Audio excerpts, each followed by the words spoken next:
Okay, what's up, world? Hey, we are live. It is 8:06. Appreciate y'all's patience. Y'all have been waiting for this for a whole week. All the emails and the text messages that have come in, we do appreciate. Just you guys watching us last week. We really didn't know that it was going to take off the way that it did. It was just some men coming together, brothers, just talking about relationships, love, sex, dating, marriage, and we didn't realize that it would kind of spin off into what turned out to be a great discussion amongst men, but also a great interaction amongst those who are viewing. So before we jump into the questions, we're not going to do any formalities tonight, just to really save some time on those questions that have been coming in. I do want to just really briefly share our sponsor for tonight. And it's the same sponsor we had last week, Exclusive Skin. Pull it back up. There we go.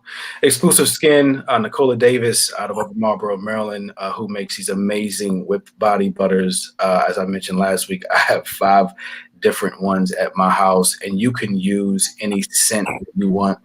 So any cologne or any perfume scent, she can put in an oil and whip it up in a body butter. Amazing.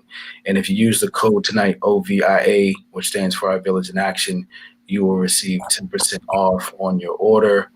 Then the Instagram information is there at the bottom at Exclusive Skin, and then the number 310-696-1638. Nicola Davis, do hit her up for that whip body butter. All right, cool. So look, I want to get right into the questions from the audience, some of which came last week, gentlemen, and then we'll just kind of go from there. This tonight will be a little bit more mature than it was last week, and I say those a mature audience only because some of the topics tonight we will discuss. We certainly don't want any kids in the room. If you're under the age of maybe 13, 14, this might not be a discussion for them. This is also a great opportunity for us as men. Iron sharpens iron. When we got off the call last week, we all discussed how just the conversation about Black men in relationships really helped us. Some of these conversations we didn't get a chance to have when we were younger, and I think that a lot of our fathers just really kind of shunned us from these type of conversations because I think their fathers shunned them from those conversations. And so it's so incumbent on us as men to have these open dialogues. And so I'm grateful for the iron that's going to sharpen this iron tonight.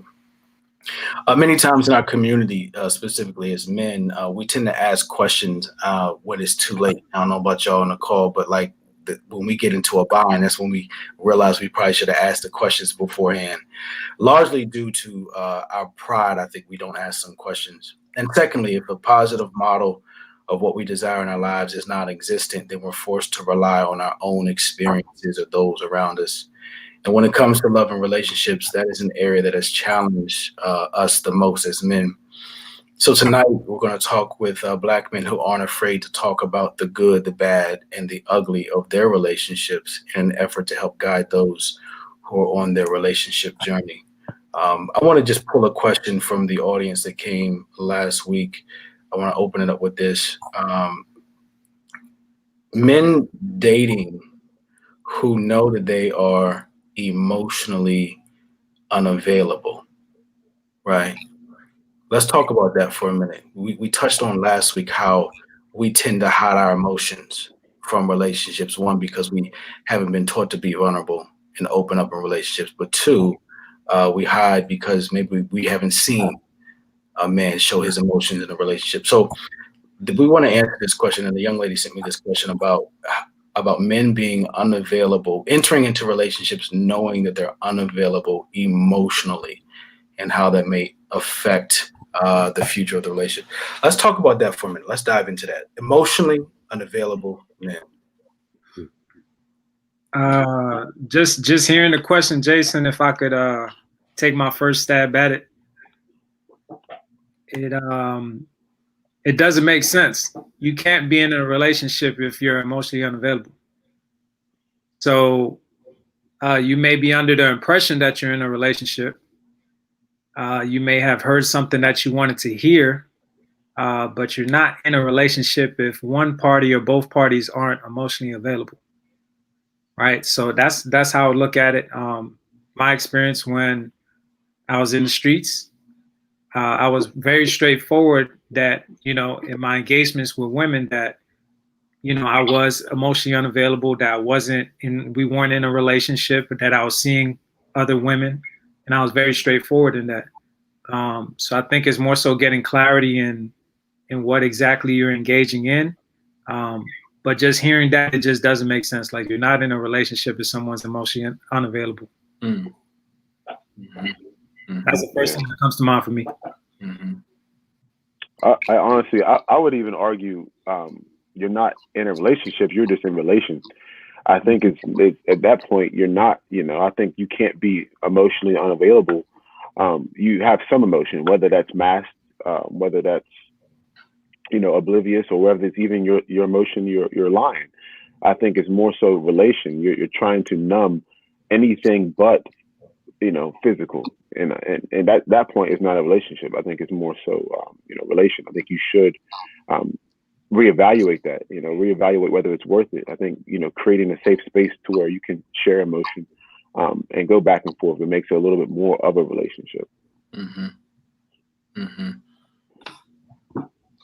Yeah. So, man, that's a very interesting question. I was listening to both of the brothers, and of course I was trying to look at it from a different perspective. That sometimes as a man, sometimes we have a tendency to normalize dysfunction. And so if you've been operating from a place of normalizing dysfunction, then being emotionally unavailable is all that you know.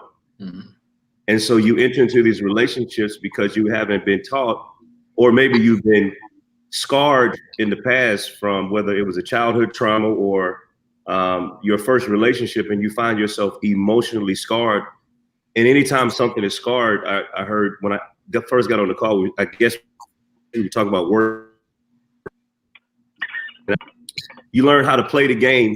You learn how to play the game, but yet protect that area that you're broken in, because you still want to be in the game. And I think sometimes men have a tendency to be broken in the area, but yet still play the game, because we're conditioned not to let anybody know how broken we really are.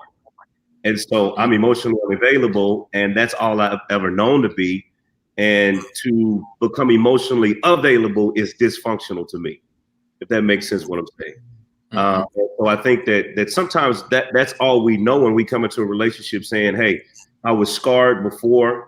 I'm not going to allow myself to be hurt before. And I think that sometimes men will perpetuate that cycle, hoping that they will enter into a relationship with someone that will make them feel safe enough to become emotionally available, which is dysfunctional in itself. Mm-hmm. Because what you're doing is asking for somebody else to do the work that you have to stop and do for yourself. Mm-hmm. And I think it's just about maturity sometimes. Be vulnerable enough to identify this cycle in my life that I'm emotionally unavailable, but I keep entering into these relationships that keeps failing, but yet I perpetuate in the cycle. And I think that's the responsibility of the man to step back and say, whoa, whoa, whoa. I'm trying to get these women to do what I've got to do for myself. Mm-hmm. Yeah, that's a really good point. Yeah. And the emotionally, available, men who have to be vulnerable about things that have hurt them in the past, like the scars they've had, means that you have to actually admit that you were hurt. And I think that the pain in admitting that we were hurt is something that we don't want to do. You know what I mean? Like, if I admit to a woman that I was hurt by somebody else, then that shows a weakness of mine. Because if I could have done something to prevent it, then I wouldn't have gotten hurt. And I don't think as men we enter into relationships thinking that we may have a misstep or we may mess up at some point, because we're already perfectionists as it is. We're very competitive, and so when we have a bad game, we get down on ourselves, right?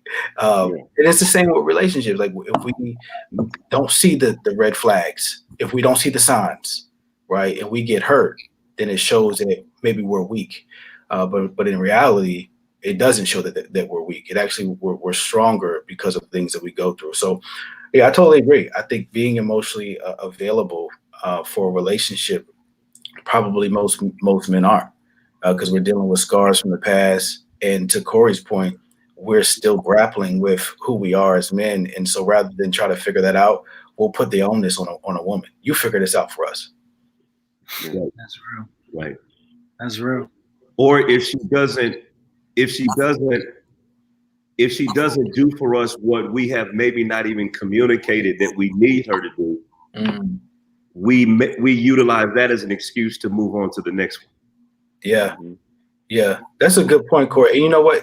And not even always move on. Sometimes we utilize this to excuse like, you know what, you got bases 1 and 2 covered, but rather than keep on you about how I need more out of my relationship, I'm gonna go over here and get her to cover bases 3, and then this one to cover base 4, right? So we tend to like spread ourselves thin because we're trying to find ourselves and fulfill our needs in multiple places. Yep. True. And even what Corey was saying, we'll psychologically normalize that. We'll think in our head that that should be the way, right? You know, and it even do back what Dr. What's his name, Dr. Lamar was saying last week. Yeah, men as natural hunters, and we have this greedy sense of us. It's normal. We'll think, okay, well, more is better. And to me, that's okay. And I'll blame it on my DNA. I'll blame it on my psychological, instead of actually what Corey's saying, you know, fix the internal issue inside of us and then go from there. Yeah. That notion of more is better though. I mean, let's talk about that for a minute, Dom. I'm glad you brought that up because again, competitively in the hunters that we are, you know, and in life, when we are doing for our families or doing for ourselves, this thought of having more or wanting more is a part of that, right? But I think the wanting more outside of a committed relationship, we haven't drawn the line, right? Let's talk about that for a minute. This thought of like, why you think it's hard for us as men, and it's not just men. I'm sure there's some women too, but tonight we're just talking about us men. Why do you think it's hard for us as men to draw the line in a relationship where we don't have to seek more? First thing that comes to mind for me, Jason, is, and I think this goes for people across the board, but a lot of times people are so uncomfortable with themselves, they'll go to an outside stimulant, whether it be a thing or a person, to distract themselves from themselves and their discomfort with themselves. So some people overeat. You have people that have food addictions. You have people that are addicted to drugs. Some people are addicted to alcohol. Some people are addicted to sex. Some people are addicted to pornography. Some people are addicted to, you know, just bouncing from person to person, right? Some people are, addicted to shopping, right? So you have all these outlets, and people are addicted to social media. So it's all these things to get my attention off of myself and the discomfort that I have of who people think I am and who I really am. And the bigger that gap, the more uncomfortable you feel, and the more you're trying to seek validation and distraction from the things outside of you, instead of getting inside, getting to know yourself better, being comfortable with who you are, knowing who you really are, and just finding that peace. And it's easier to just pick up that phone and just go through that phone book and see who's available and distract yourself from that discomfort. So that's what I would say to that. That's why we seek so much. Yeah. That's good. Yeah, someone else. I'm trying to bring Lamar in. Like he's here, and I can't bring him in for some reason. Dr. Staples, the OG. Hey man, I'm in the building. Man, y'all gonna call me the OG? I'm OG, man. Lord have mercy. I need to dye my hair or something. I don't know what's happening. Hey Lamar, man, I was trying to bring you in. I was like, I don't know why this thing is acting crazy. Were you able to hear what we were about Lamar? Yo, what we got, bro? Okay, I said, were you able to hear what we were talking about? I caught a piece of it, but I didn't catch all of it. I mean, I ducked out and jumped back in. I was trying to get somebody's attention, you know. Yeah. Somebody, let me in. I'm at the door. I'm knocking. Let me in. I'm just seeing your text, Doctor. Good to have you on the call, brother. I know we were just kind of talking about, the need, why men feel as if that they need to venture out. You know, if they got something at home, they got something good. Why is it that they need to kind of like step out and involve someone else. We talked last week about being competitive, being hunters, wanting more out of life. And that seems to also move into our relationships. So that's kind of where we were. I mean, well, there's a couple different reasons why men kind of go out there and do different things. One of the things that they go through changes about is about support. If you don't have the proper support at home, it don't matter how fine you are, how beautiful you are, how much you bring to the table. If you're not giving the support that I need at the time that I need it, please understand that it changes over time. If you're not giving me what I need at that particular time, it will start as a simple moment of, I like your tie when somebody else is at work. Somebody complimenting your outfit, somebody complimenting your hair, your haircut, your hairline. It will start with something very simple, the same things that we're not getting when we're at home. So we get up, we get dressed, we get all our stuff together, get a hairline together, do a nice shave. We do all of this stuff together, and now everything is straight. And we think we should be good. We get on nice cologne, we get on all of that. And it starts with something simple as we walk out of the house without a compliment. You walk out of the house without somebody re-encouraging who you are, enforcing you about who you are, complimenting you about who you are as you're getting ready to go out to the wolves. And then you have a wolf that'll say, hey, you look good. Acknowledgement. That's what it is. I'll leave that right there. I'll leave that right. Because oftentimes, people will say that men are the ones that are wolves. We're wolves in sheep clothing and all of that stuff. But the most ferocious animal in the jungle is the lioness, not the lion. Well, break that down. If we was to, I mean, if we this was to have fun with even. that, because that's fun right there. The most ferocious animal in the jungle is not the lion. They claim it to be the lion because of his roar, because he's loud, because of his mane. However, it's not the lion that does the hunting. It's not the lion that does the feeding. It's the lioness that does the feeding. Dude, it's called 90 seconds, man. Jesus. Came on this joint, I mean, we 90 just talked seconds. it, man. I'm so glad y'all brought. I'm so glad y'all let me in. I almost went to the crowd because y'all wouldn't let me in the background. So, man, listen. I wish I'd have said this before, Dr. Staples. What's popping with it, bro? You good? Good to see you, man. Man, good to see you, bro. Man, I'm hanging in there, man. My perspective is the worst thing that you can give a man without discipline. I think the worst thing that we can have as humans, as leaders, as individuals, as Dr. Staples said, as lions, is too many options if we lack discipline. And so, although I fundamentally agree with everything Dr. Staples said, I realize that as I've gotten older and kind of matured on my journey, that regardless of how many people tempt me or bait me, or how many compliments that I don't get at home, which that is a factor, ultimately I've got to learn to discipline myself. Very true. And be happy with myself, because to me, it says something about us if I'm not fulfilled unless I get a compliment from somebody else. True. That's word. That says that I'm still seeking validation from someone else versus being whole within myself. Now, I don't want anybody to misconstrue what I'm saying. I fundamentally agree with Dr. Staples, because we all, as men, we all desire affirmation from the one that it means something from. But ultimately, I think it's important for us to get to a place, an age, and a stage where I'm comfortable with me, I'm disciplined, and regardless of the options that I have out there, I've made a commitment and a dedication to take this path as faithfully and as courageously as I possibly can. I like that, faithful and courageous. Yeah. It's interesting. We think about the options, and I wonder for a minute, And you know, you guys can talk about your present or talk about past relationships. You know, either one is fine. But I wonder if we enter into relationships knowing that the person can't fulfill the things that we desire. Right. Just because we walk down the aisle and say I do, just because we've been in a relationship 5, 10, 15 years, the thought for those who are looking on the outside in is we must be happy, we must be in a good relationship, right?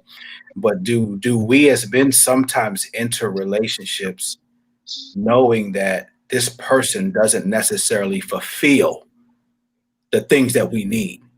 Because we always hear it on the other end. The woman into a relationship and she's settling. Let's talk about men for a minute. I mean, have y'all ever settled in a relationship? Be honest. Yes. Y'all ain't trying to hurt no toes tonight. Man, listen. Hey, listen, Doctor. I done kicked off the first two. Dr. Staples is my boy. I know he'll pray and put them back together. But let me just be honest. My last relationship that I was in, I knew after a month in a relationship that this wasn't gonna work. I knew that it wasn't it. I knew that I was wasting my time. Yeah. But I said at the beginning that sometimes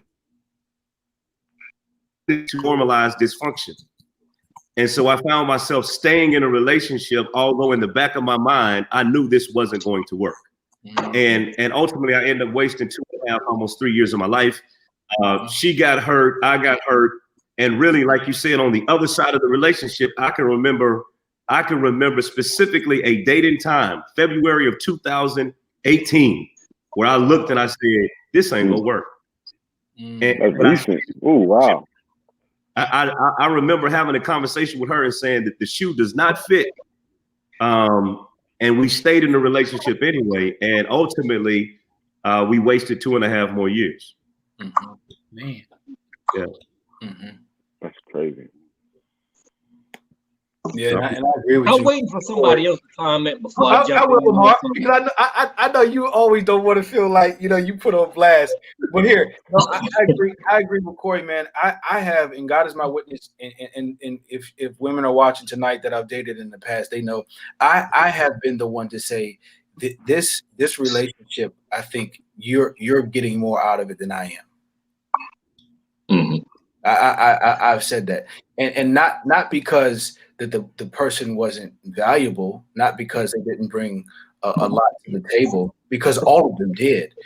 The reality was I just knew who I was, and I knew that there was something that I needed, but I was settling in the relationship because the person was a good person. Yeah. Sometimes we get caught up as men settling in relationships because the woman is a good woman. True. And I'm sure this is the same for women too. I think they may get caught up in relationships where a man is decent, but he may not be what she needs. But for me, I have been in those relationships where I've gotten in them because the woman is a good woman. And after the breakup, people ask me like, you're not like, you know, you're not mean to your ex and y'all don't hate each other. No, all the relationships were great. We just realized that we needed more than the other could provide. And that's a mature stance when you enter into a relationship and then exit and say, I'm leaving because I can't provide you what I know you need, and then vice versa. I just believe this oftentimes. Was it Reggie? You was gonna say something, Reg? No, I just said that's powerful. Oh, yes, sir. That's tough right there. Listen, I believe that there are some relationships that's built on a simple word called convenience. It's called convenience. It's comfortable. It's okay. We know that that's not what it's supposed to be. We understand that that's not what we want it to be. However, at the end of the day, it's just comfortable. There are some things that are just comfortable and convenient. So therefore, we will then settle when you deal in the area of relationships. And then sometimes when you settle, you mess around, find yourself 2, 3, 4, 5 kids down the line, 8 years, 10, 12 years into a relationship, and you don't even be there. Because ultimately, you don't even, personally, you don't even like the person that you're with. They're just comfortable. It's just convenient for you to be there. That's oftentimes what a lot of men will do. They will settle at that moment because it's comfortable. I can handle her worse versus going after what I know would be the best. Wow. Mm. Because the best is going to challenge me. The best is going to push me to a place that I've never been before. The best is not going to allow me to continue to do the same things that I've been doing for so many years inside of so many different relationships. The best is going to make me better. Often, it's not that we're just settling on that particular person, but we're settling on ourselves. Wow. I'm gonna stop right there. We need to go to the next question, man. Y'all looking at me weird tonight, man. Like, something different. I'm just getting these nuggets, man. Yeah, man. That's it, man. That iron is sharpening iron tonight. Yeah, we settling on ourselves. My goodness, man, that'll preach. I mean, I know we're not in church, but Jesus, like, yeah, how many times have we just settled on ourselves? You know what I mean? Yeah. How many times have we settled on ourselves and not allowed ourselves to be pushed past the place of our own convenience and our own place of being comfortable? Because often what we'll do is we'll just settle with something that we know that we either can get over on, or we know that, at the end of the day, I can come in the house at whatever time I want to come in the house, and I know I'm not going to hear nobody's mouth because they're not going to push me to be my best. Mm-hmm. They're just happy to lay beside a warm body. Yeah, that convenience factor. And then, and then starting over, because you talk about kids, Lamar, you talk about, 401k, you talk about savings, you talk about, investment in stocks, real estate, all these things that you have done together, how do you untangle that? Right? It's hard.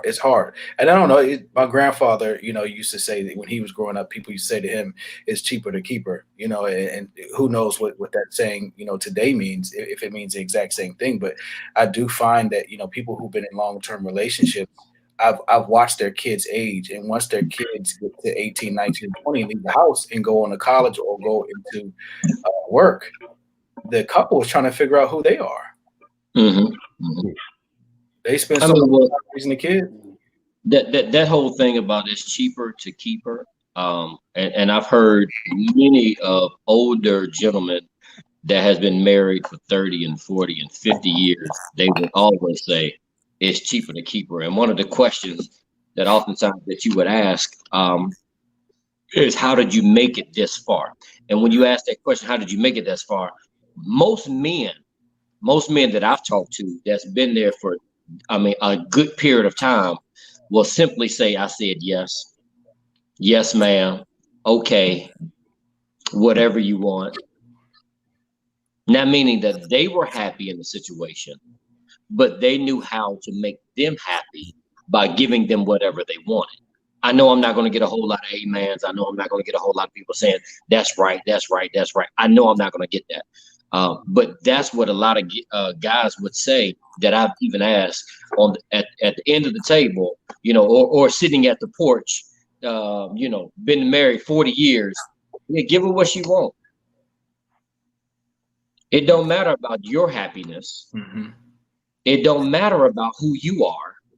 It matters about making them happy. Even the coined phrase today, oftentimes what you hear now today is that you hear that the famous saying, a happy wife, a happy life. Happy life. Yeah, I hear that all the time. What about him? Right. I understand a happy wife, a happy life. That's great. That's wonderful. I get that. I'm gonna do everything I can to make sure that everything at the house is happy. Yeah. But at the end of it, who's the one that's suffering?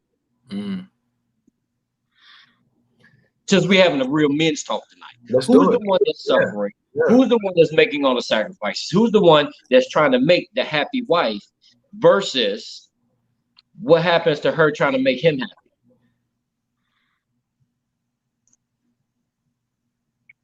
Ain't nobody saying nothing, man. When y'all talk back to me,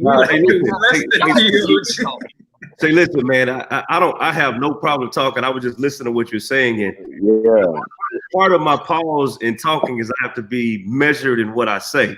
Right. That's the reason I'm pausing, so I have to be measured, because what we're doing right here is we're having a barbershop conversation for the world to see. And sometimes Right. in the safety and the sanctity of the barbershop, we can say what we really feel. Because as you were talking, Lamar, I was thinking, say yes means that old school mentality of just saying yes to everything she desires. What that really translates to is, I got a side piece down the road, so I'm gonna give her what she wants. Yeah. Happy wife, happy life says, because what Lamar just said was so very key. I think, and Lamar, I'm gonna put some responsibility on us.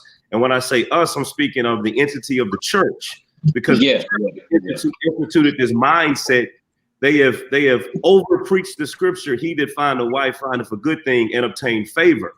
So when a woman grabs a hold of this concept that I'm his favor, there is this misinterpretation that if he loses me, he loses favor. Oh. And so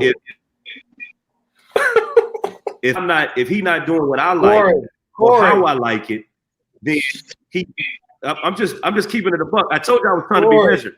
But the reality is, my favor came when God created me. And so I'm gonna have favor with or without.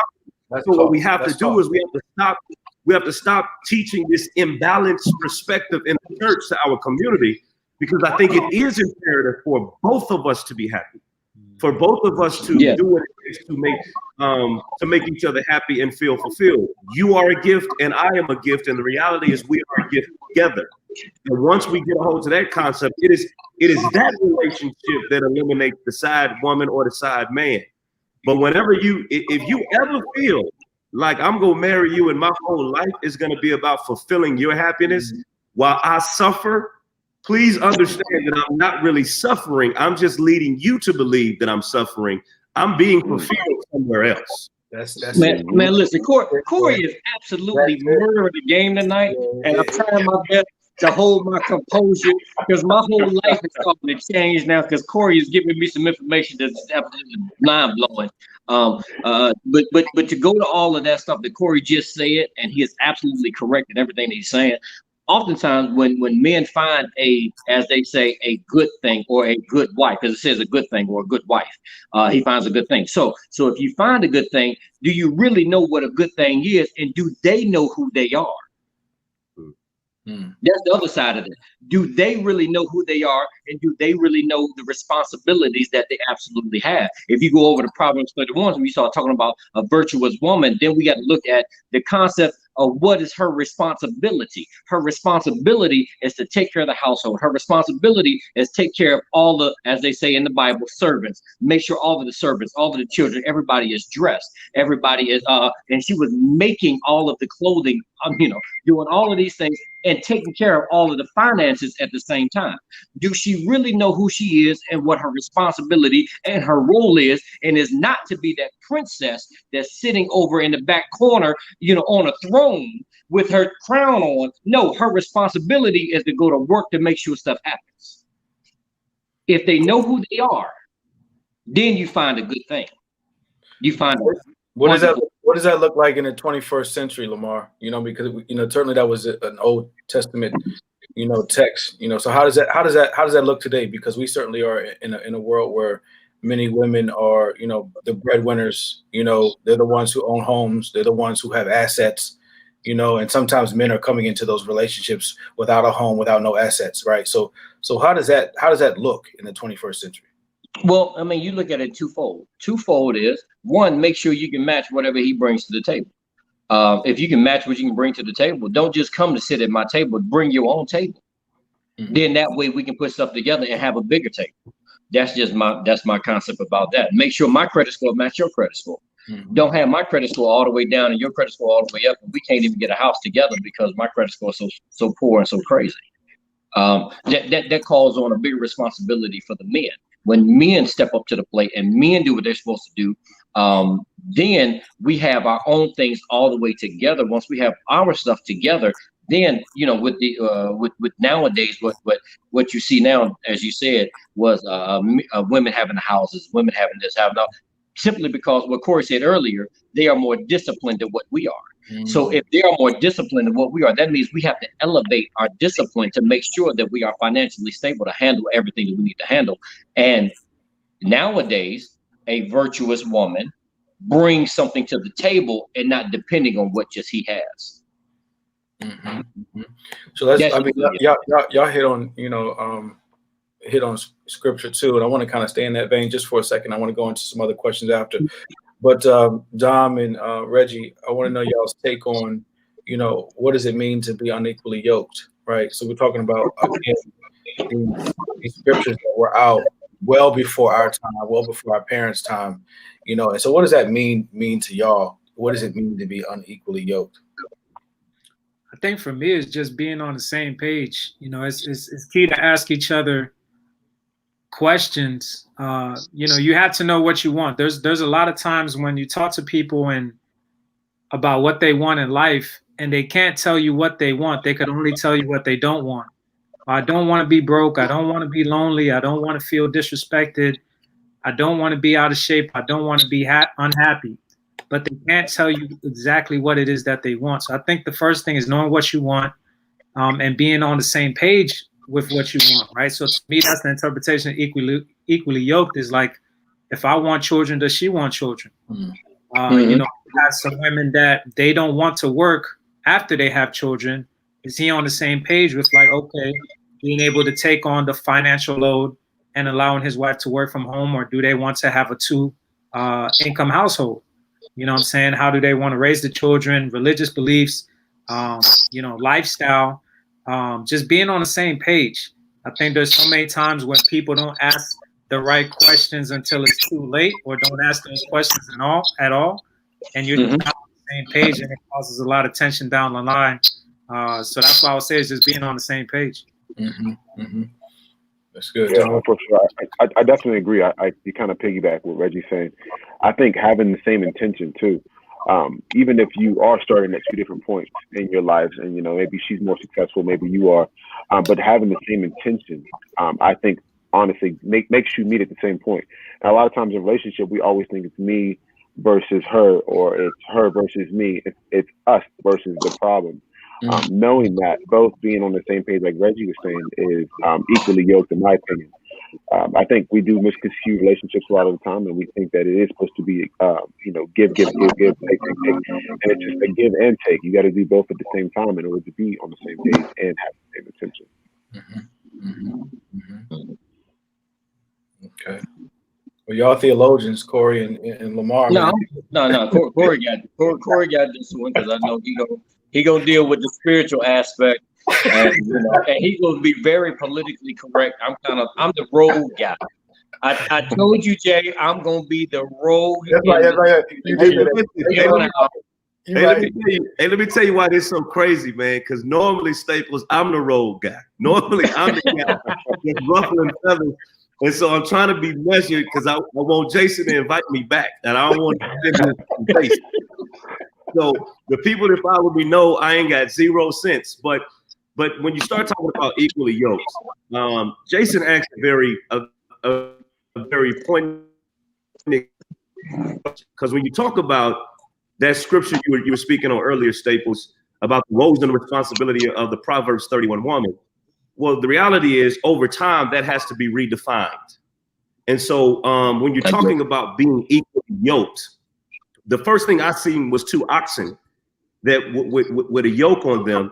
And I think being equally yoked means basically, as Reggie said, heading in the right direction, heading in the same direction, right? And so I don't want to be, when I think of being equally yoked, I think of that bicycle that has is 2 seats and it's 2 sets of pedals, and I always envision myself riding up a hill with my woman on the back. And all I want you to do is, I don't want you to work against me. I want you to work with me. And so I want to make sure we're pedaling together, that we're going in the same direction, that we're working, as Reggie said, towards a particular vision or goal for our life.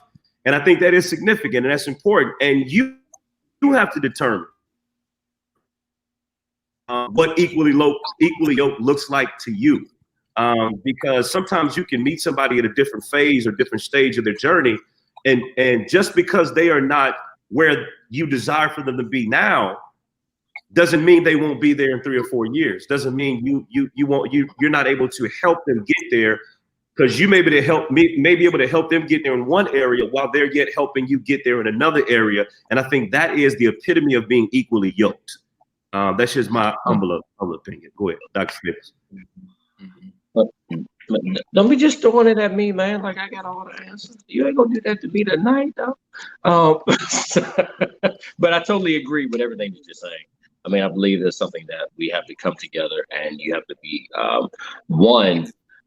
you have to be able to communicate with one another and have that open conversation to figure out where we're going, what we're trying to attain, what we're trying to get to.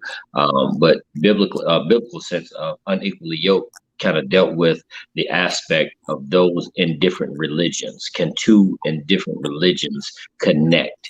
And if they could connect, then, that's when they start talking about being unequally yoked, because we have different beliefs. If we all come on the same page, and if we're on the same page and we're doing the same thing at the same time, and we're believing in the same thing, and we're tied together, and we've had this conversation, as Reggie was talking about, as far as having how many kids we're going to have, what we're going to do, what we're trying to attain in life. Those are things that will cause that unequally yoked piece, is because we're not on the same page. We're not tied together. Then that goes back to the place where when the scripture talks about being a rope that's tied together, threefold cord, you, him, and God, threefold cord all tied together. Are we that cord that's strong enough to maintain the future, as you speak? So can we maintain this as a future, as going forward? Can we maintain this now, or is it something that we're not even tied together, or is it something that we just totally on two totally different playing fields? Can we really connect to make stuff work for the next generation? Because that's what God is about, making sure that the next generation is good. Yeah.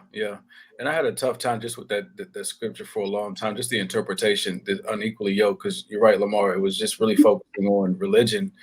And then when I started doing the research about divorce, right, divorce is highest amongst, African Americans, and then African Americans in the Black church.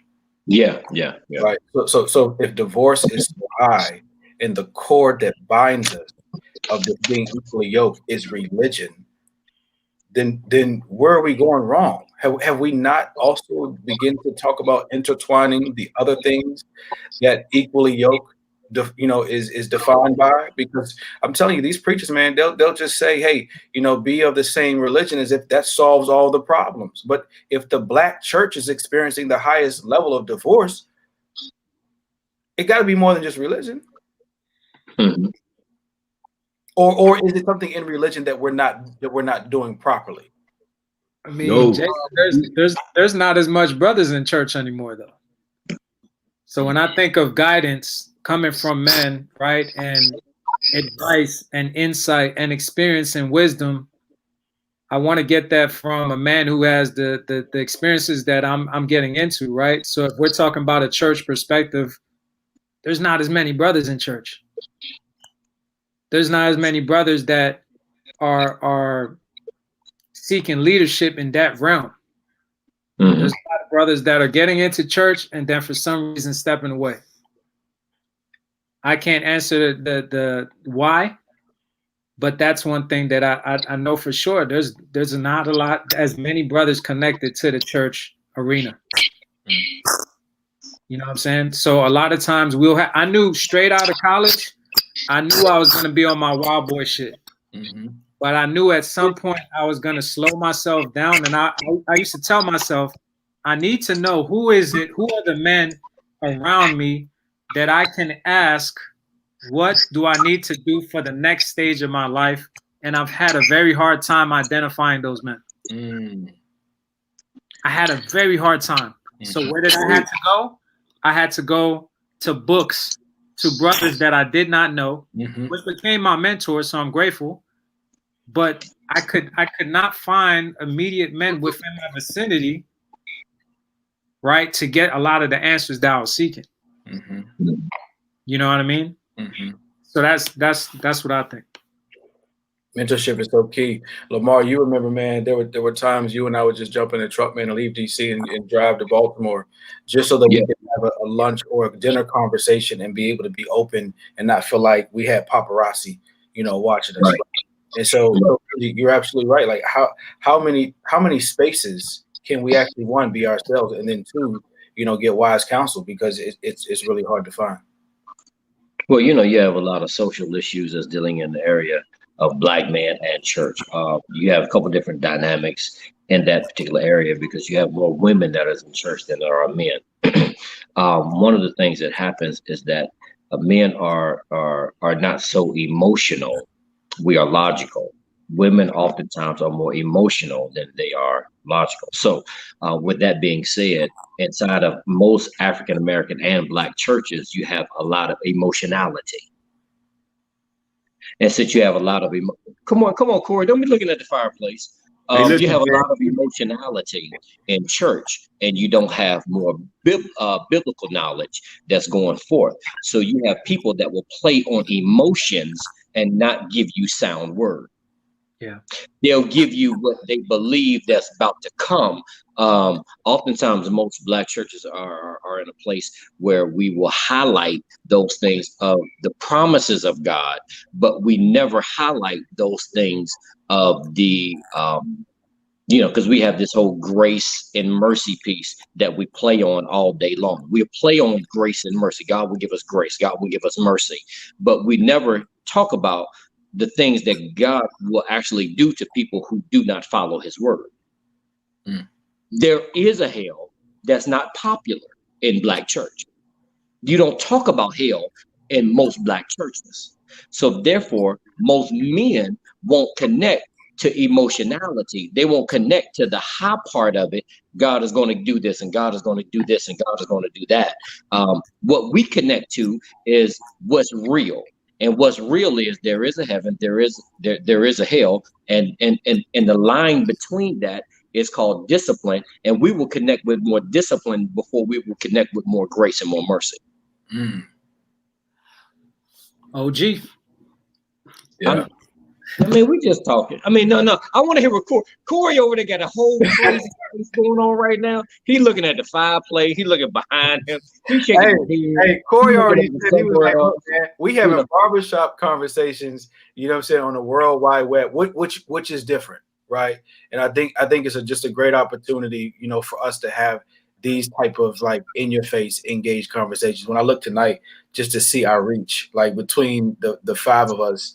Like our reach on Instagram is like almost 65,000 folks, right? Yeah. So at some point, 65,000 people could come across what we're saying tonight. You know what I mean? But at the same time, I feel like we also have to free people from some of the bondage that they're in. And I'm glad Demetra mentioned this post here I'm about to read. I think she was talking about either you, Reggie, or Lamar. Being right, the church will tell you to pray and trust and don't have sex, but that's not the main foundation. She married a man that she did not know. We're getting married to people we don't know. That's heavy, man. That's heavy.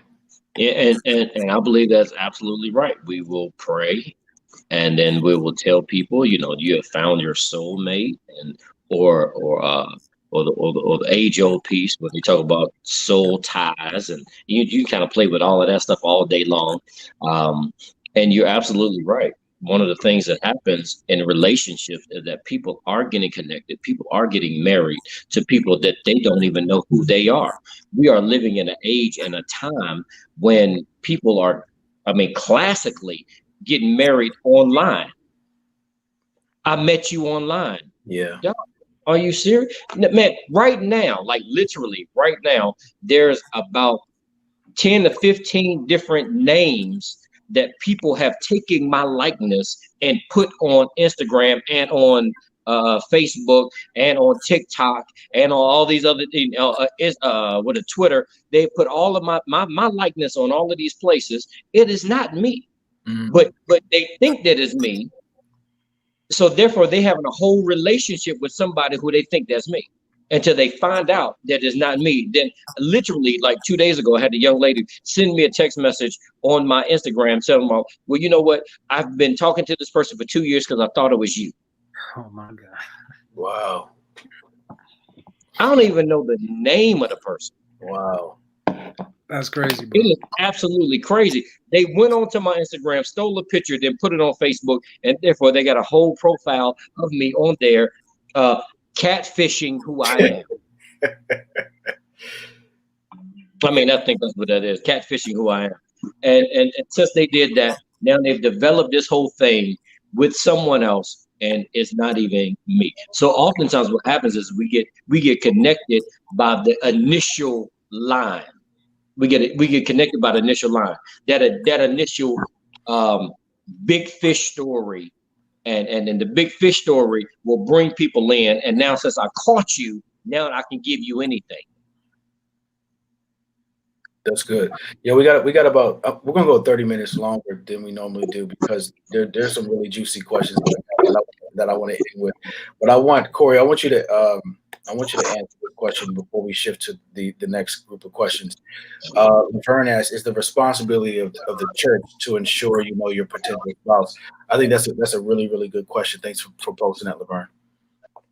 Mm-hmm. Well, since Dr. Staples is on and he's kind of giving me the liberty to be myself, I'm going to say, hell no. That's not the responsibility. I'm going to answer that question, but I really want to, since Dr. Staples was doing this weaving thing, I really want to weave this. You asked the question, Jason, earlier about the divorce rate in the church. Reggie alluded to not being able to find mentors or men in the church, and Staples came back and gave the exact answer I was going to give. So Staples, that's why I was making a face, because the truth is the church has been based upon so much emotionalism.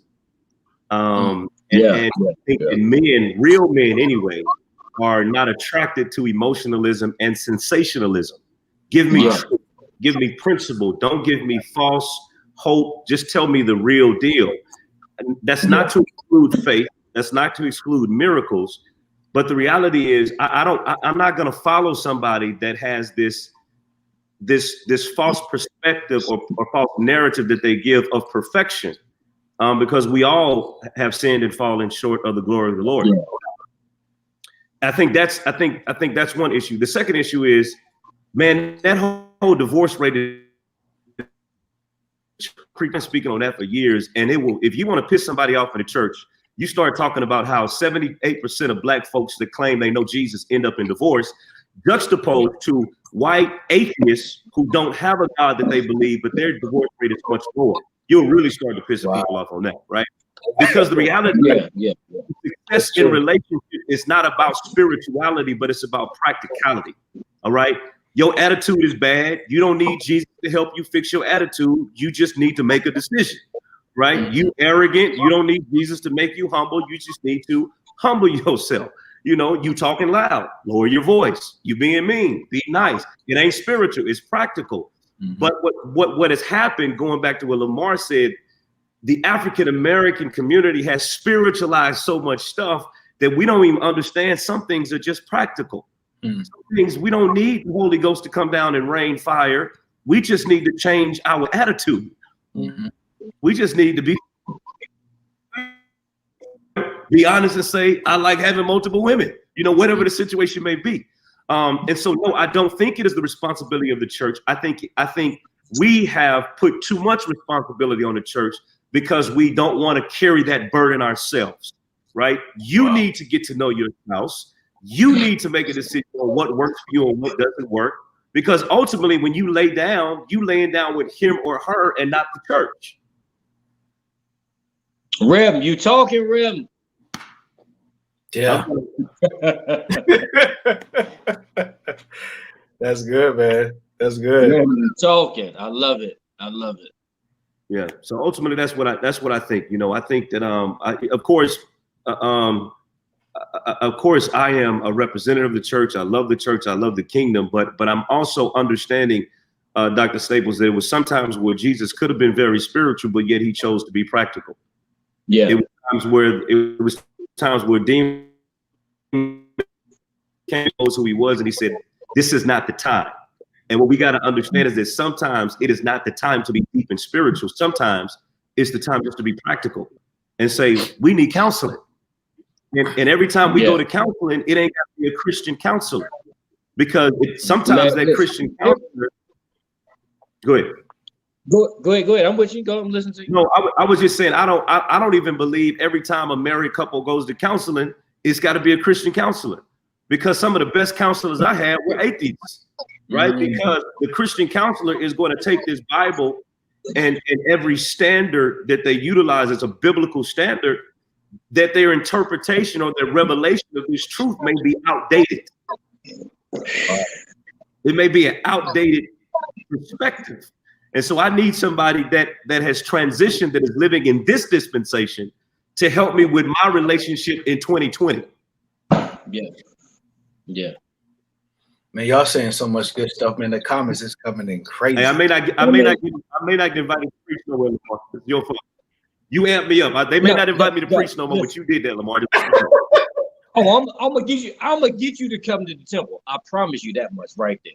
I'm gonna get you to come through, and it's gonna be good, and it's gonna be absolutely wonderful. I love it. Yeah, and this is what we need, man. I'm glad that I think we've kind of all settled into a rhythm in this first hour. I'm saying that we needed to kind of be in this momentum that we're sharpening one another. Corey, you mentioned something, and that was actually one of the questions that I had. I don't want you all to answer this question that we have been asked for hundreds of years. The question that most women will ask: why do men cheat? I don't even want to jump into that, because there's so many different answers. Right, exactly. There's no template for that. That answer is complex and it's situational. But I want to ask though about monogamy. Evolutionists and biologists argue that we're not designed to be monogamous creatures, but religion promotes commitment and religion promotes monogamy. What are your thoughts on that? And then also, people think that when you enter into a relationship, that's when monogamy begins. Is that realistic time? You want me to answer that question? Oh, all of it.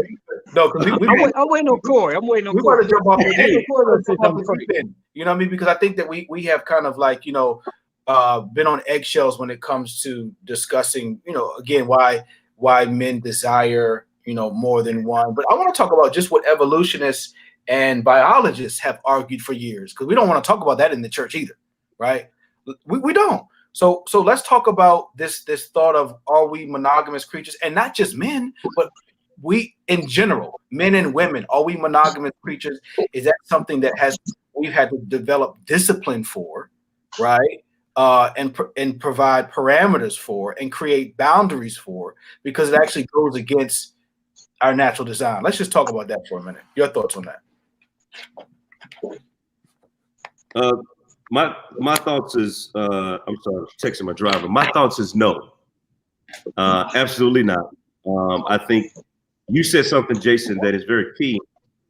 And most people in the church have a very hard time grasping hold of this concept, what you just talked about, science, is that we are not designed to be monogamous. It's not natural. What is natural is for us to desire multiplicity. That's the reality. Monogamy is about discipline. Monogamy is about discipline. It's about choice. I believe monogamy is more of a Western civilization thought versus the rest of the world. It is natural for a man to want more than one woman. I don't know any man on the planet that's ever lived.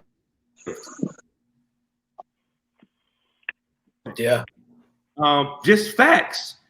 Mm-hmm. It is a process of evolution and discipline that makes us say, you know what?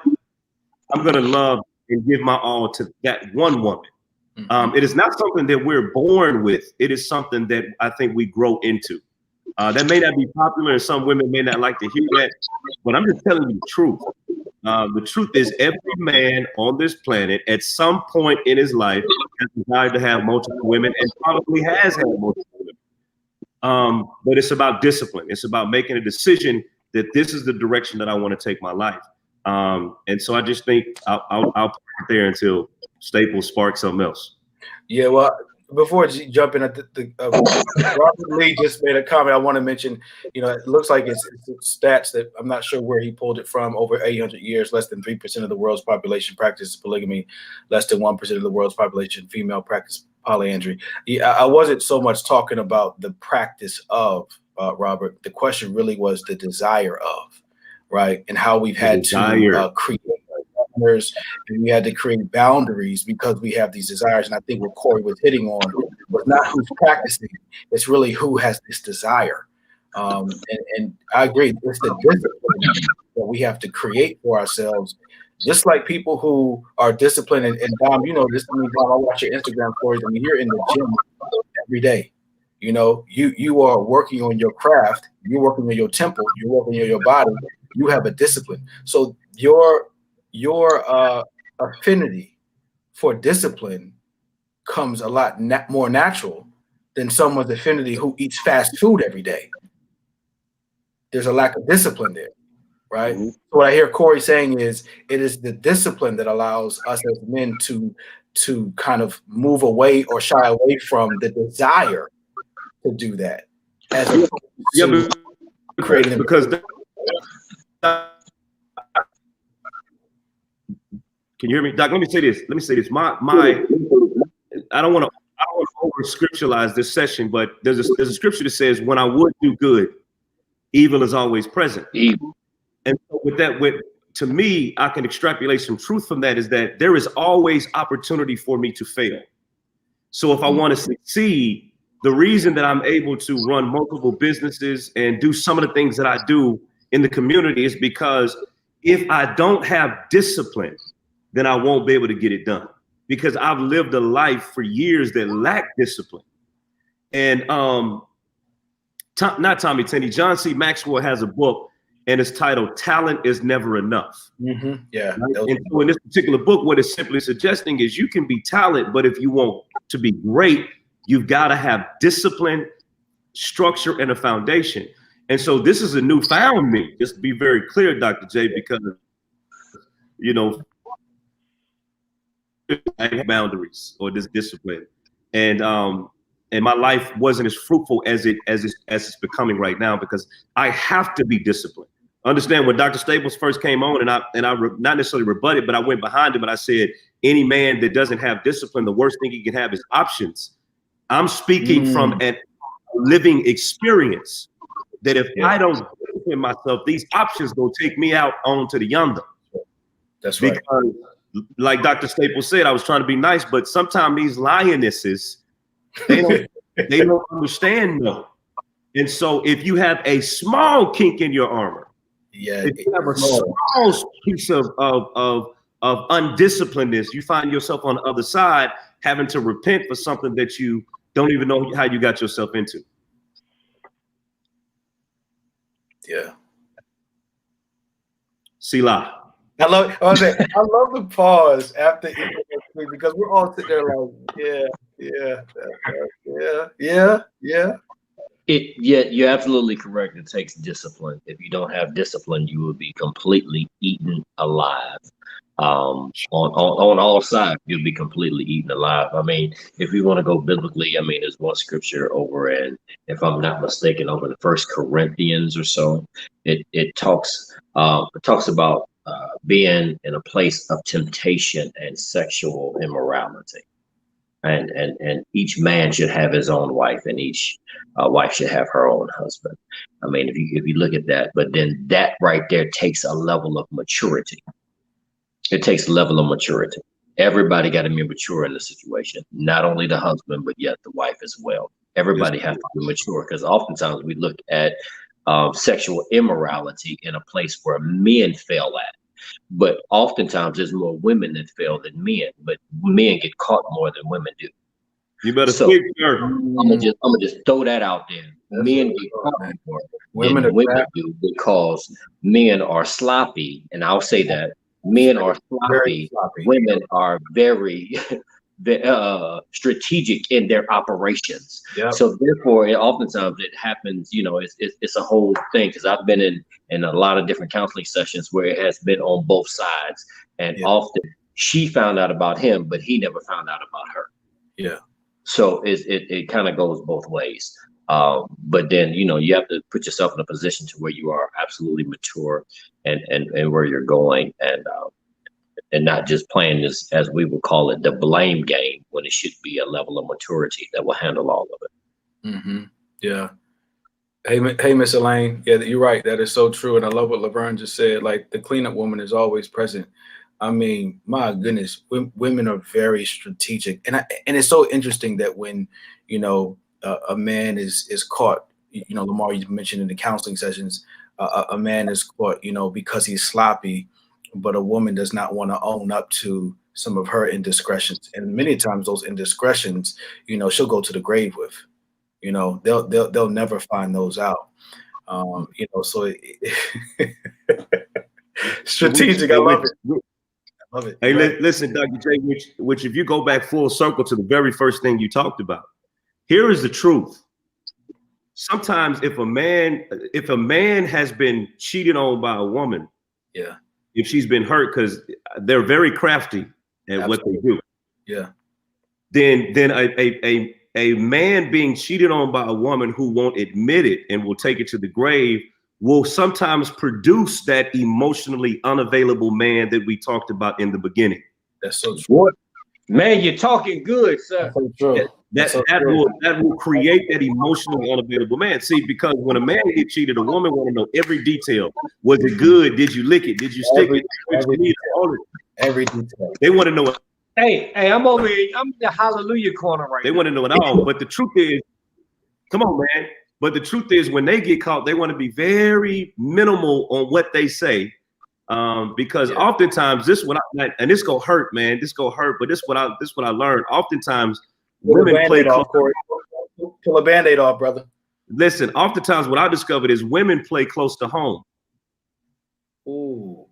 They play regional.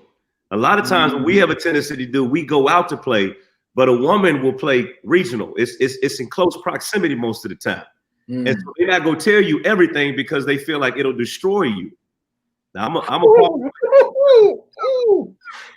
Hey, Corey, because it will.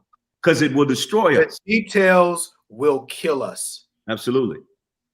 Absolutely. They go and see when you talked about skill and craft, and I'm probably losing women followers as I speak, but you talk about skill. Man, a woman will be letting somebody knock her down that you probably introduced her to, especially if she's scorned or if she's bitter or she feel like this is about retaliation.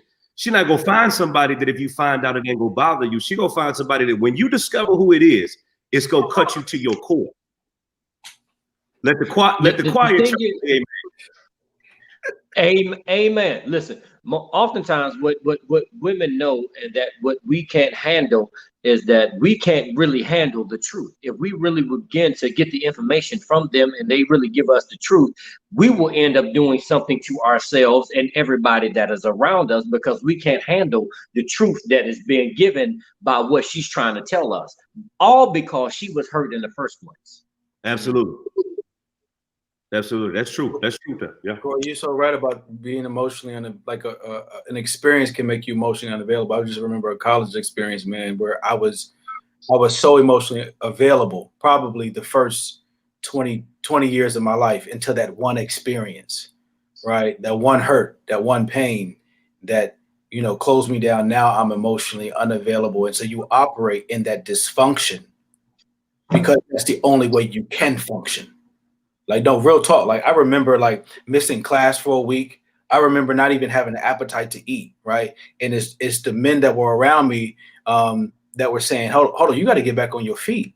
And the advice I was given was the only way on your feet is you got to go back out and do what was done to you. Yep. Man, you talking.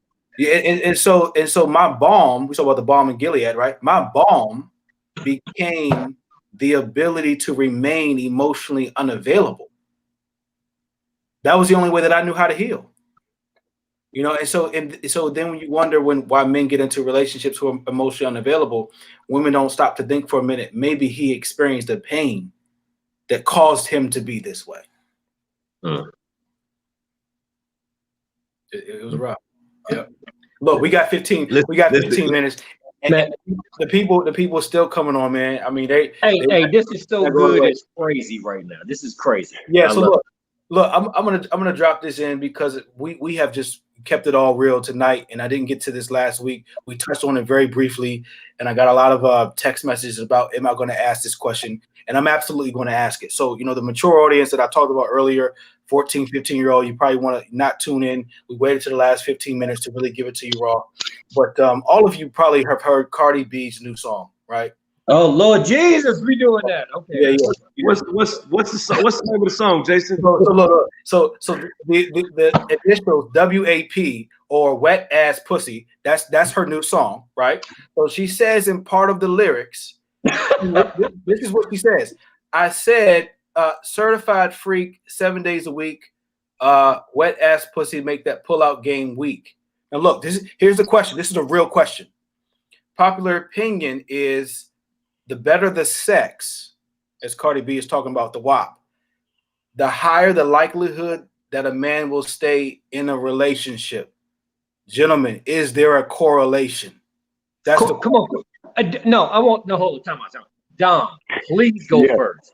Because I know Corey going to have something real biblical, and I'm playing the bad guy today, so we're going to figure this thing out. Give it to me, Dom. Come on, Dom. Dom, you got to talk to us, man. WAP. I agree. I think that a lot of men will withstand a lot of dislikes and flaws and uncertainties for temporary satisfaction. We talked about this last week about men have the most logical thoughts right after orgasm. And I think that a lot of the times it's like you weigh those options. Was it worth it? Could I do it again? And that's like one night stands. That's in relationships. That's if you're getting to know people. And if you get to that point where it's a logical thought right afterwards, you're like, I could do that again. Or nah, that was, that wasn't worth it. I think that a lot of men do stay and get themselves in those things we talked about earlier, settlement relationships where we are, 3 or 4 kids down the road because the sex was that good at first. And then they settle in and you get to realize who they are. I think a lot of the times it wakes you up and you're like, damn, I got 3 or 4 kids with her right now, all because of the sex was that good. I can't stand her 24 hours out of the day or 23 hours out of the day, but that 1 hour where I'm not thinking with the right head, it's worth it. And I think a lot of men do get like that, and that's just my personal opinion. So before Corey and Lamar jump in, Dom, let me ask you this. Because the way you framed it, the sex can be, good sex can be very powerful. Do you find that, have you seen men enter into great relationships with average sex, have a hard time remaining in that great relationship because it's better, the sex is better somewhere else? Yeah, for sure. Absolutely. Because it goes back to the same thing. You weigh your options out. It's like, all right, well, I can tolerate bad sex because she checks off every other box, or she's comfortable, or it's like, what Dr. Lamar said earlier, it's convenient. Bad sex, average sex, good sex, sex is sex. It's still convenience. And I think a lot of times we have sex out of convenience because it's like, well, I can either be dry or I could be whack. And that's what you have to kind of weigh. And I think it does weigh those options, which a lot of, like Corey said, you get a little side piece. So you are good with convenience because you check every other box but that one. So that box, I'm going to transfer to the other side. And the other side box, I can check that one box because I still got all these other boxes on the other side. So it goes back to weighing both options. That's just my opinion. But before the heavy hitters, Corey and Lamar, come, I'm gonna just say this. I have not experienced sex that I thought like would have me Cocoa for Cocoa Puffs. That doesn't mean that I haven't experienced great. What I'm saying is, it hasn't made me go Cocoa for Cocoa Puffs, man. It hasn't made me forget about the thing that I was working towards, right? And so I think that in the lyrics that Cardi B, she talks about how it's so good that it'll make you forget about who you are, right? It'll make you lose focus. It'll make you lose discipline. You ain't maybe want to go to work tomorrow because all you're thinking about is let me lay up in the bed and get this sex. Like maybe because I've just been that disciplined that it hasn't overtaken me. But the song lends itself to believe that there is a sex that is out there that will make a man so weak that he will throw in everything. And I don't know about that, Lamar. But that goes back to the undisciplined man too. Like, you know, that's what Corey was saying. It goes back to a man who isn't disciplined, doesn't have discipline, doesn't have self-love. Those things do fall into place, you know, because it is temporary satisfaction. You can survive a long time off of a temporary satisfaction because you don't know any better. To you, that's everlasting. But to a man who is disciplined, you know that there is things that do fade and those things do change. But, you know, I let the heavy hitters go ahead and knock it out the park. Corey? Hey, Corey, the song is WAP, man. Have you heard it yet, brother? Never heard of the song before. Okay, all right. Never heard of it. You try to keep them followers. Never heard of it, man. I just trying to get my mop in my bucket. And that's all. All right. Well, since you ain't heard of the song, listen, because Yeah, go ahead. I've never heard that song. Go ahead. and last week I was out of it when they mentioned it. I had no clue what they were referring to. And I actually did a poll. I actually went out, watched the video, heard the lyrics, read the lyrics. It was pretty raunchy, to be honest. You know, it kind of put people and put women in a place where kind of making them think that all you need is a WAP. WAP, yeah. If all you need is a WAP, then you have everything that you need. However, hey, now, hold on, Lamar. We just increased. It's a wonderful thing to have. It's a wonderful place to be in. I promise you, been there. Bless the Lord. Amen. It's a wonderful thing to experience. However, seasons change. Yeah. As a young lady posted on your thing just a moment ago, a mop and a bucket ran out of water. Yes, there will be some seasons when you run out of water. There will be some seasons when you know it ain't as WAP as they say it is to be. Right. Now you have a different with different seasons, and oftentimes we have people that says that I got WAP. How do you know you got WAP? Is it because it's leaking down your leg? Now, since it's leaking down your leg, now think about this for just one moment. Because it's leaking down your leg, and I got to get off your line because I got to hurry up and get off this phone because I'm having a whole moment right now. So if it's leaking down your leg, does it mean that it's smelly, or do you have not a scent, or what is going on? People should not walk into the room and smell badussy. Never mind. Ooh. That's something else because that's I ain't heard that in a long time. infections and need to go see a doctor. However, okay, WAP is something that's wonderful, something that's great. But after it's all over, 25 minutes after it's all over, what do you have to bring to the table? Can we have a conversation? Your WAP ain't gonna keep no real man in the house. Your WAP will have a man get up and put his clothes on and go to the bath, shower, put his stuff on, and walk out the room. Yes, you wet, but you ain't got nothing else to offer. Hey man, speak. My goodness. I'm just talking, man. I just had a whole moment. No, I'm serious. It can be wet, it can be absolutely wonderful, but what else do you have to offer after that 25-minute moment? Keep in mind, in the middle of that 25-minute moment, because we're going to talk about biology, my blood has now rushed down into my penis, and since my penis is now enlarged, I can't think properly. What can we do later? Your WAP ain't going to last but for so long. But for a few minutes. That's all it really carried for me. Yeah. Granted, her song is great. Her beat is hot. All of that is wonderful. She got all kinds of hits and probably about to go platinum and all of that. And I ain't mad at her getting her bag. However, at the end of the day, what happens?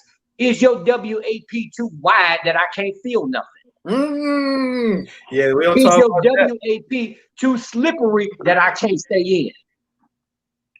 Never mind. That's a whole nother conversation. Look up into the sky, but I'm just having real talk right now. Go ahead. Drink your empty cup, Corey. That cup been empty last 7 sips. So yeah. I'm just Doc, no, Doc, you want it, man. No, you want it. Like, no, seriously, because I think that the song is so popular. And because it had, 70, 80 million views on YouTube, right? That is that's information that society is taking in as truth. And so the question remains is my my wet vagina enough to keep a man? No. We hope y'all hear tonight that it's not enough. So let me interject something. Okay, so I'm gonna take it back. I'm gonna take it way back. I don't think it's a man on here. Since we decided to be raw, God keep my tongue. But I don't think it's a man on here that hasn't sat with other men and talked about how good another woman's vagina was and how wet it was, and man, what she did. It was like, you know. So there is to the song. I think the unmature man can get trapped by the head. I think if we're honest, good head will keep you in the bed you're not supposed to be in. If at some point you're a little bit younger. So I see how my boy just turned his head, so you know I'm telling the truth. But good head you're supposed to be for a little while. Okay, now I'm the staple of the group. Okay, let's keep it real. Good head will keep you somewhere you ain't supposed to be until you kind of mature yourself and realize that it's got to be more than that. Now, I think the original question was, does good sex or does WAP, whatever that means, does it keep you in a relationship? Yes. I think it's a component of the relationship, but it's not everything. Right now, I'm gonna take a different approach and say, man, sex got to be good in a relationship with me. It ain't got to be great, but it has to be good because I want to be fulfilled. But good sex is not going to keep me, because if you don't stimulate me mentally, emotionally, spiritually, then we got a disconnect there. Sex is important, but sex is not going to keep a man a vision. It's not going to keep a leader. It's not going to keep somebody who knows where you're going. Now, he may stay there and be entertained by it for a little while, because, you know, I going back to what Dr. J said. Oh, I probably shouldn't say that. I'm not going to say that. I have put myself in positions before where I knew it was a place that I shouldn't have been. Right. But I felt like God created her with no throat, and I just had to stay because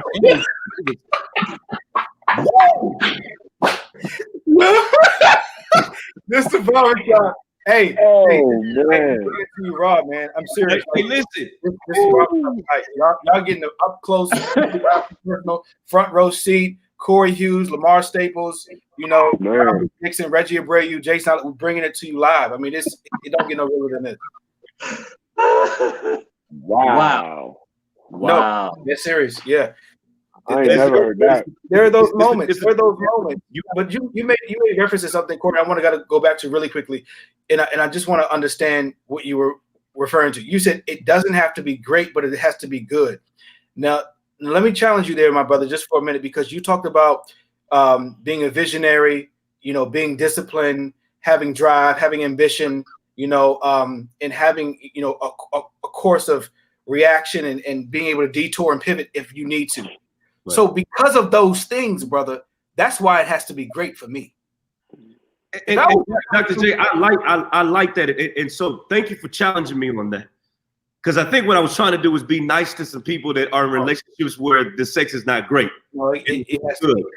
And then also I wanted to give a little space of grace for people, because how many of us as men can be honest and say maybe we got in a relationship where sex was just okay, more emotional connection we got, sex got better down the road. And so that happens at times as well, because you're not, sex is more than just physicality, but it's also emotionalism in there as well. And so, I think for me, I think sex does have to be great, but I realize that great sex is defined differently in different stages and different phases, as Dr. Staples alluded to. That's what I was kind of alluding to. Okay. Each level of sexual maturity brings about a deeper understanding of who your partner really is. Absolutely. You know, at one stage it might be one thing, and then at another stage it may be something else. Have you ever survived a moment of where there was a season when one person was not interested in the other? Not because they didn't want the other, but they were met with a medical issue problem or situation that caused their hormones to change, and it went from WAP to DAP. Yeah, dry. So Yeah. now, Corey, don't be looking up at the ceiling, though.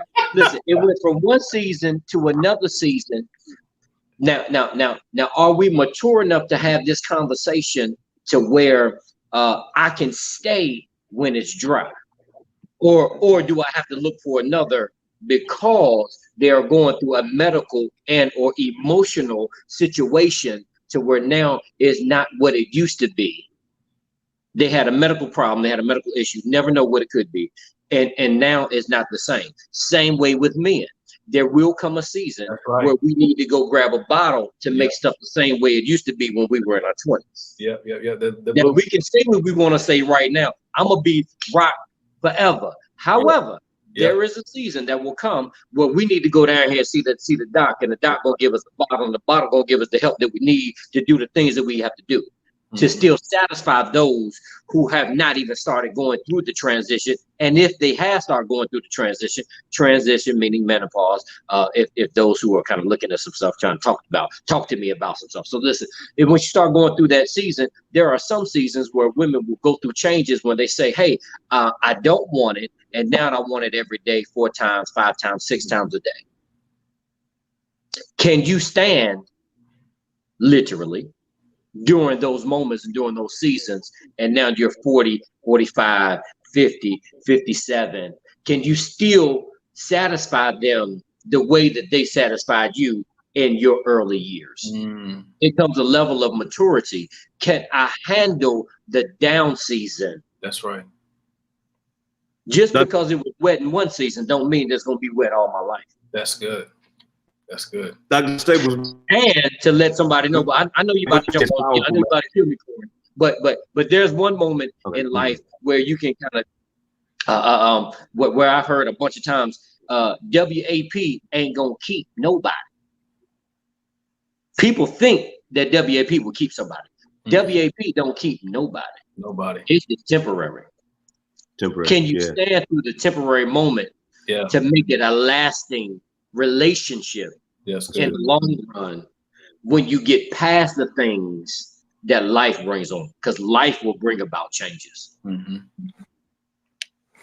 Yep. If I may, I was gonna say, Dr. Staples, man, great. That was so true. Because what I was thinking as you were speaking, sex doesn't keep you in a relationship. It is more than sex. It has to be more deeper connection in sex. Sex is great. It's wonderful, all that good stuff. And yeah, you know, what happens when there's a medical condition and now you can't perform? Do you have a test of time? And I think that's important. So I'm glad you said that. I just want to share that. Go ahead, sorry. Hey, brothers, we're going to pause for a minute. My mom reminded me, and my aunt Jackie just said, hey, we got to, and I didn't know this to be true, man, until now. We got to have a part 3. We said last week we would do one more time, part 2. You know, Corey, you came on tonight, just, you know what I'm saying, took it to another level. And so we just going to have a part 3. I'm getting crazy text messages. People are still logged in. It's 9:34 East Coast time, Corey, 8:34 your time. People are still sending messages. We just going to have to pause right now. I need you all to commit to next week, right? I asked y'all to do that 2 weeks ago, and I'm asking you to do it again because I really feel that we have provided. See, Corey's still playing with the empty cup. He's still messing with the empty cup. Sorry, buddy. We have provided a up close and personal barbershop experience that we have only talked to each other about. Right. Right. And for the first time, I think that we're allowing ourselves to be vulnerable, transparent, and open so that we can help heal some men that we know. Reggie mentioned it earlier. There wasn't any men that he could go to for advice and for support. And so he turned to books, and I was the same way. Y'all see my bookshelf here, and I got books in the other room. Those men and women became my mentors. I never even met them because they were pouring into me in ways that no man or no woman had poured into me. And so we're doing the pouring in this season, and I think it's incumbent upon us to continue to commit to the pouring as we move into next week. So commit next week, Corey, Lamar, Dom. I'm gonna call Reggie when we get off the phone. We got to do this again. We're gonna take this up another level. We're gonna pick up where we left off because I think the sex piece is so important. We spent about 30 minutes on that, but I think we probably should spend another 30 minutes on the sex piece, because I think that people are just really wrestling with how media has pushed sex is so important and has marginalized how important being a hard worker is, being a visionary is, being disciplined is, being ambitious. We have marginalized those things, and they're very important in relationships. Absolutely, one man. I just looked at one of the comments. One person said, "I'm getting ready to start going to the barbershop." I said, "Okay." I love it. Hey, Demetri just mentioned men's conference. Whoa, hey, that's a thought. That's yeah, Demetri, I appreciate you saying that. Maybe we could do some sort of virtual, men's conference experience, and not just invite men, but invite everybody. For the conversations from the mouth of men. I mean, that'd be a great experience. So yeah, we need to think into that. Jay, let's really sit down and talk about that, because I believe this is the type of setting that people get more information out of. And one of the things that we can do, instead of we preaching to people, we hear what they say and then respond to the for the information that they're trying to give us and the questions they would need answered. And then you have several different aspects and opinions concerning this particular conference. I think that'd be absolutely wonderful. Right here is a great setting as well. Hey, you talking about 1 week? Man, let's keep pushing. I think this is wonderful to me. Let's keep pushing. This has given me life. This has given me encouragement. This has pressed me, given me more energy to keep pushing forward, man. I'm really enjoying it. Thank you, Jay. I really appreciate it. This is virtual mentorship, man. You can't beat that. Hey, man. Really Hey, man. And I'm over here cracking up because y'all know I'm an idiot. I'm over here saying, if I do enough lives with y'all, I may get somebody to take my likeness and create a fake page as well. Corey, man, you ignorant, man. You ignorant, man. You ignorant. Oh, so somebody. Oh yeah, Bridget. That's a great point too. Bridget said, "Bring the women from the relationship panel you did a few weeks ago to next week's panel." Yeah, that'd be dope. It would be cool to really see, the experience between, men and women on the same call. And Lamar, to your point, this is really an only time where we can have questions asked, comments made, and we actually entertain them.